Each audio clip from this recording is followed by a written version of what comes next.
pahinga ka ng March. Kasi, ba't hindi March 1? Kasi it falls on a Sunday, di ba? Parang nag-adjust din yung mga bakasyon. March 2. BIR Form 2316. Ito yung sinisidi. Until now, sinisidi. USB na po yung iba. USB na. Yan dami nilang USB doon. Kaya nga. Bakit hindi na lang po automate? Bakit diba? hindi na nga lang, sir, sinasabit sa e-submission, ganyan, Orus, o kung saan. Kailangan pa ng... Baka di kaya. Kasi mas maraming empleyado kaysa businessman. Baka nasa pipeline naman. Nasa pipeline, tagal na. Sa pipe. What? Tagal sa pipeline. Oo. Bakit yung Facebook? Lahat ng data nandun, TikTok, di ba? Ba't nagkakasya? Wala tayong magagawa, no? Wala. Ano lang kami, nang uokray. Kasi ito yung problema, wala na.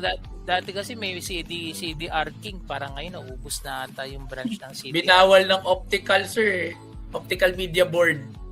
Ang mga CD. Binawal ginagamit ng CD. Kasi pinamimirata. O kaya ngayon, wala na rin mga DVD. Diba? Wala na. Nasa Netflix na. Madi na lang gawing Netflix to. Huwag na lang review. Sabayan natin yung technology. Kasi napaka-cumbersome nito. Di ba, papapirma kami affidavit to. Diba? Yung mga listahan. Yes. Meron po. Hindi na may submit. Nagpapatagal. Diba? Baka dapat ito yung pagtuunan ng pansin. Nagpapahirap sa ano to. Pupunta ka pa. Ano to? Orus ba to? O manual pa receive? Manual po. Manual ito? Manual. Diba? Ang saya-saya. Oo. Pero hindi na piniprint. Nasa CD na. Yung mga 2316, yes sir. Nasa CD na. CD na lang. Tapos pag nag-audit sila, hingin din nila. Pahingin ng mga 231. Parang dati kapag below 10, print out, di ba? Pero pinapa-DVD na din ngayon eh.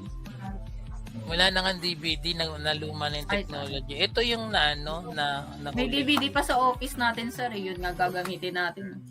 Ano yan? Ano nyo yan? Kasi bihira na yung ganyan. And then, isa pang March 2, account. Ito na po si E. E. Annual Information Return on Expanded.